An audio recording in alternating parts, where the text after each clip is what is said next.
A grim betrayal.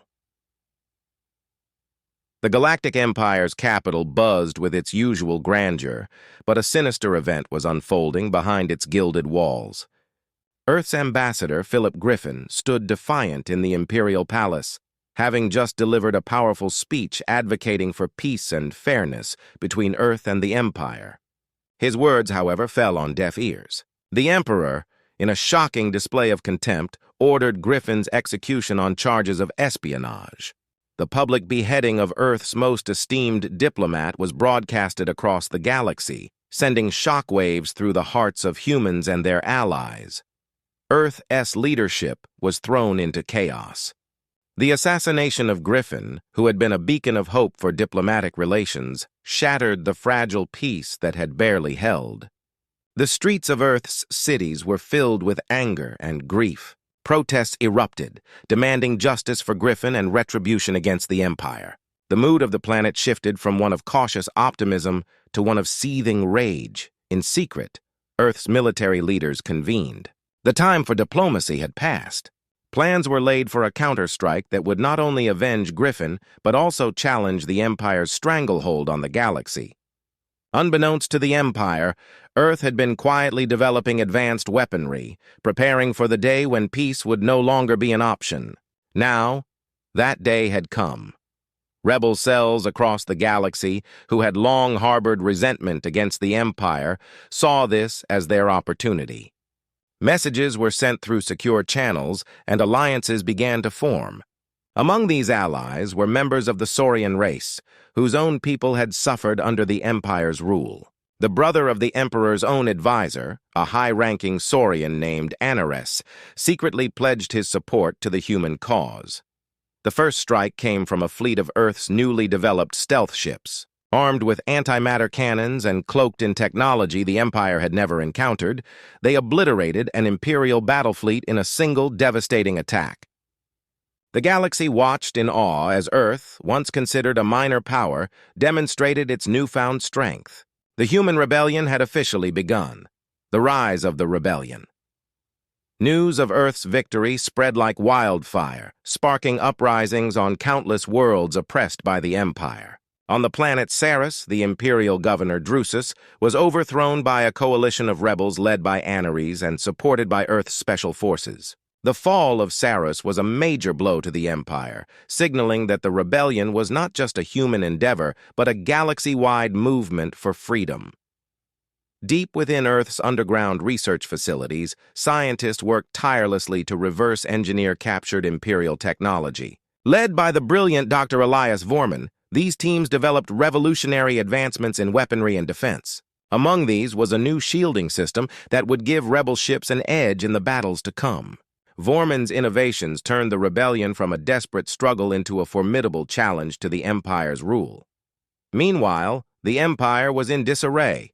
Director Malor Carr, the head of Imperial intelligence, realized too late that they had underestimated humanity. She ordered her most skilled operatives to infiltrate the rebellion and uncover the source of Earth's technological leap. However, the Empire's bloated bureaucracy and complacency had left it vulnerable. By the time the Empire began to react, the rebellion was already too strong. The galaxy was captivated by tales of rebellion, particularly those of Captain Aura Voss, a legendary pilot whose exploits had become the stuff of legend.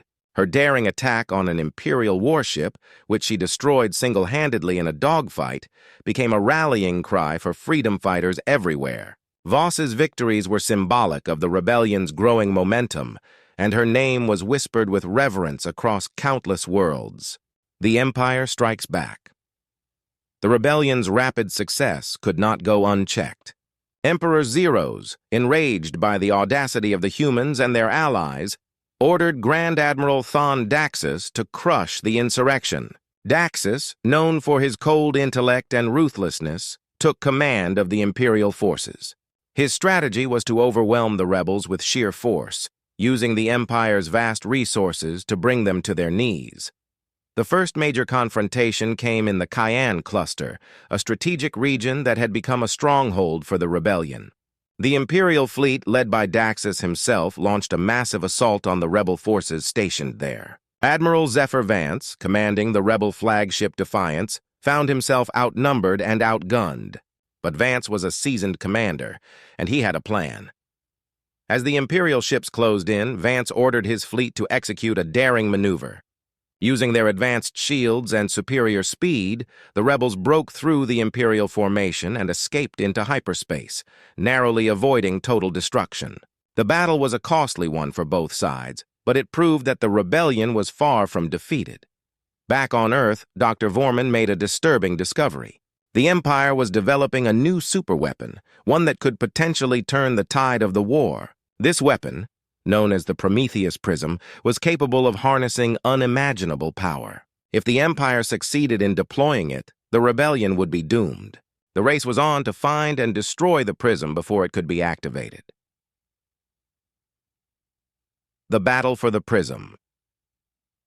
The Prometheus Prism was housed in a heavily fortified Imperial facility in the Zorak system.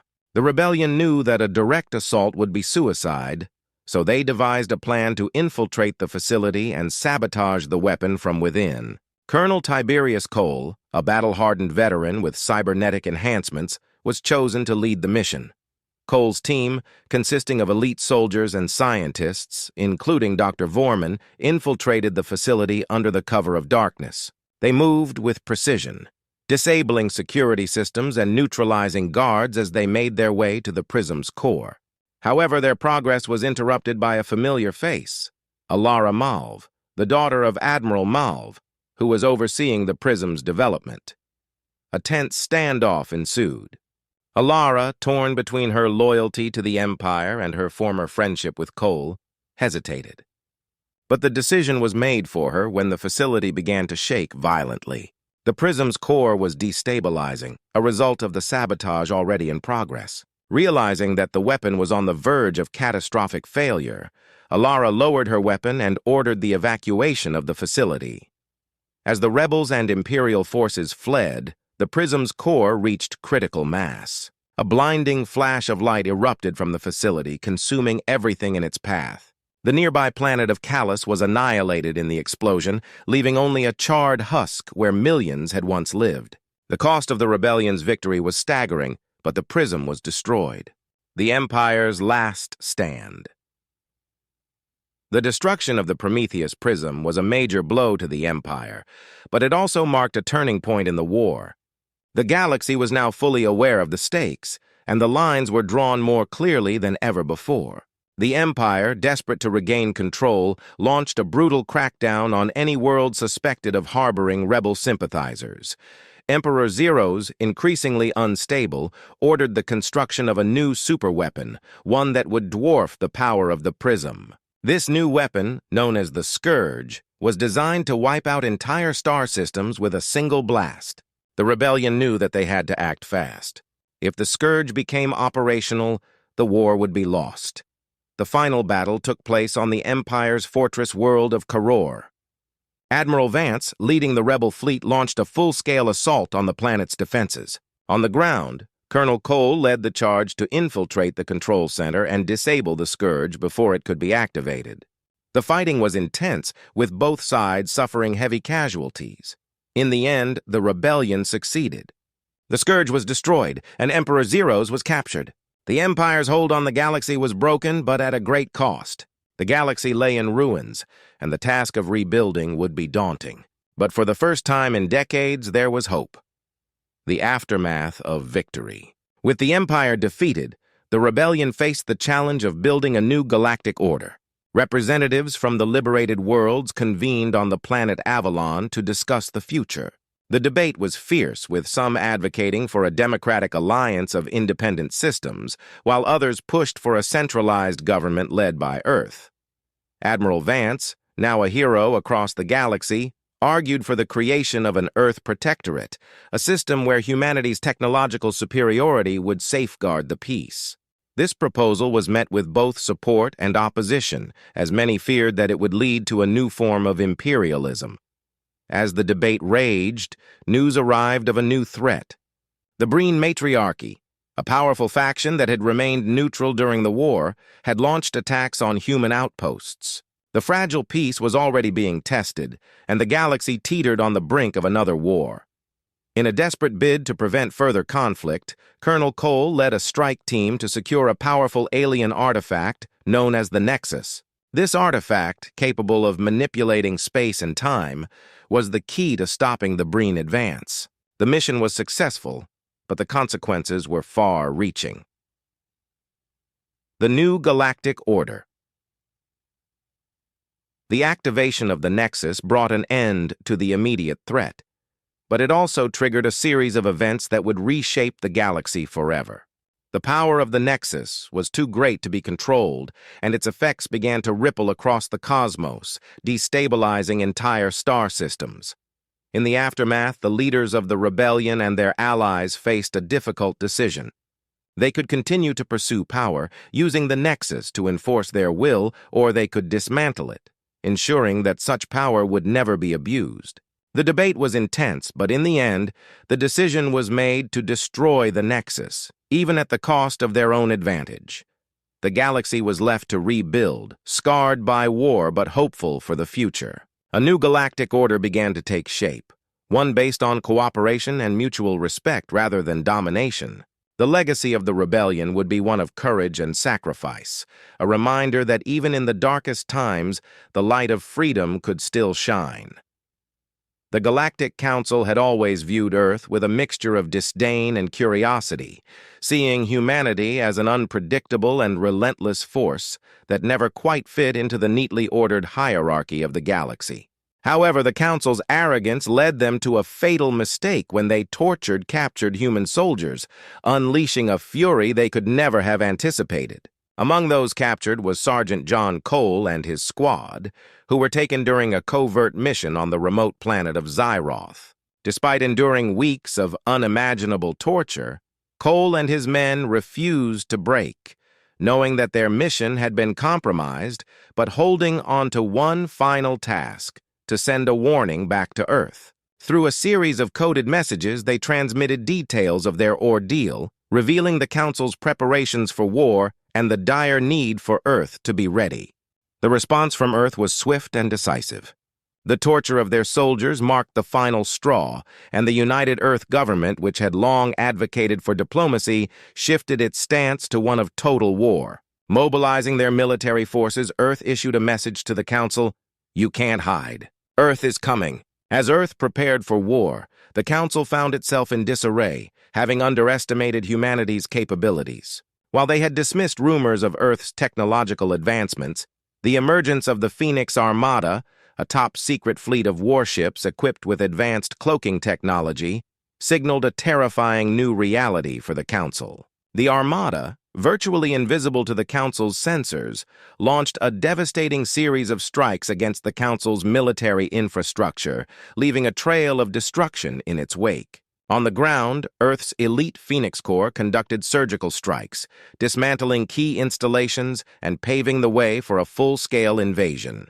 The final battle took place on the Council's capital world, a planet of towering spires and vast cities, where Earth's forces, led by Admiral Marcus Kane, knew that the fate of humanity and the future of the galaxy hung in the balance.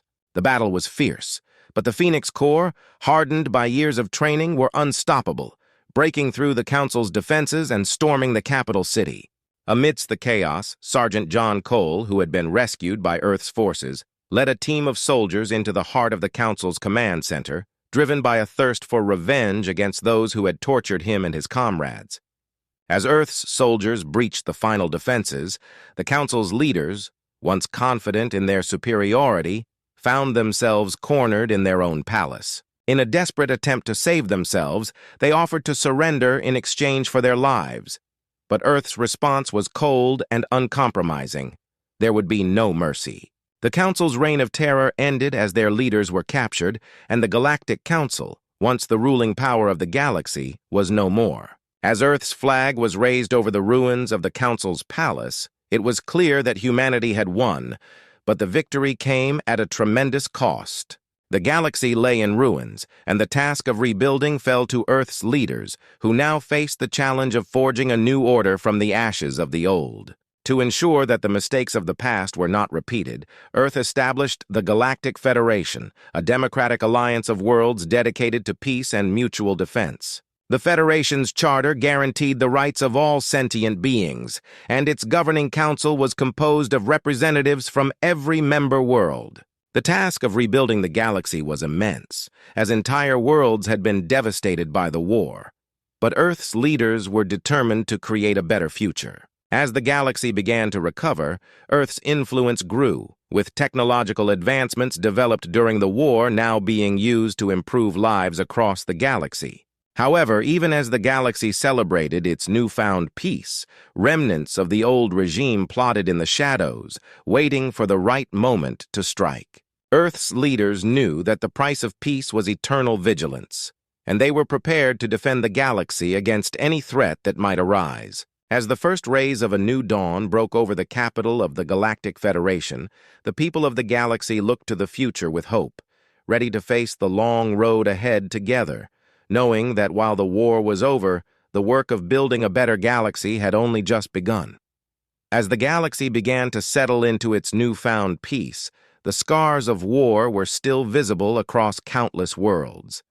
The devastation wrought by the conflict with the Galactic Council left entire civilizations in ruins, and the task of rebuilding seemed insurmountable. Yet, amid the wreckage, there was a determination to forge a better future, one where the mistakes of the past would not be repeated.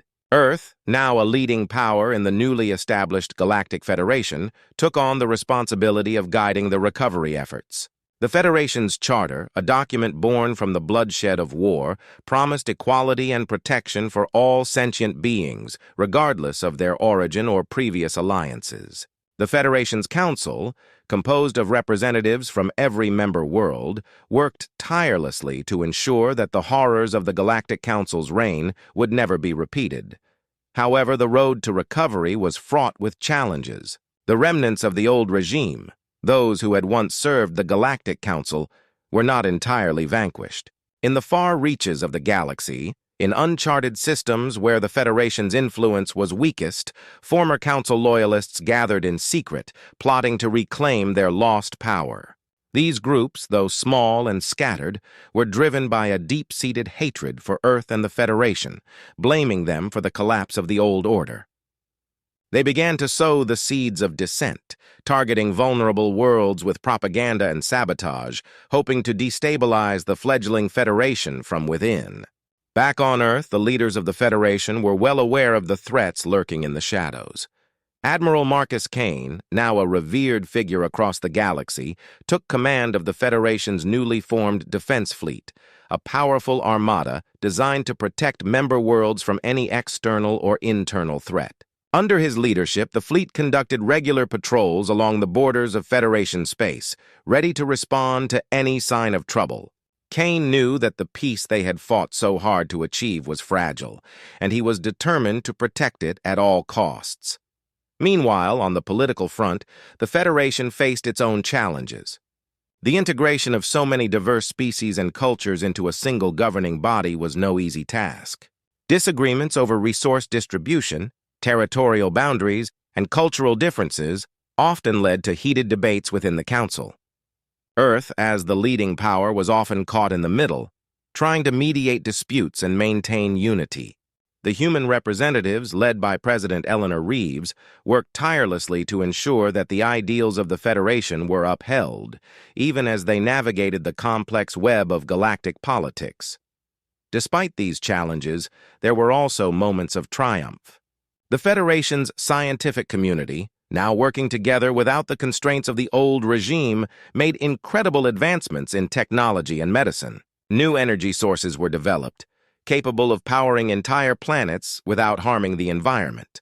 Diseases that had plagued civilizations for centuries were eradicated. The Federation's exploratory programs ventured into unknown regions of space, discovering new worlds and forging alliances with previously unknown species. These achievements served as a beacon of hope, showing the galaxy that a brighter future was possible. Yet, the shadows of the past were never far away. In the dark corners of the galaxy, former Council loyalists began to consolidate their power, forming an alliance of their own.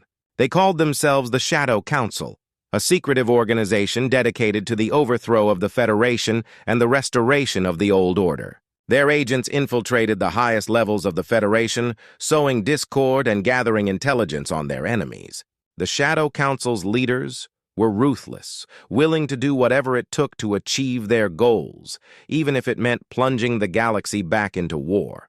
As the Federation celebrated its achievements, a new threat was quietly taking shape, one that could undo everything they had fought for. Admiral Kane and the Federation's leaders knew that they could not afford to be complacent. They began to prepare for the possibility of another conflict, expanding the defense fleet and strengthening alliances with loyal member worlds. Special task forces were created to root out Shadow Council operatives and dismantle their networks before they could do any real damage. But the Shadow Council was cunning, and their influence continued to grow. They exploited the fears and frustrations of those who felt left behind in the new order, turning them against the Federation. Protests and riots broke out on several worlds, fueled by Shadow Council propaganda.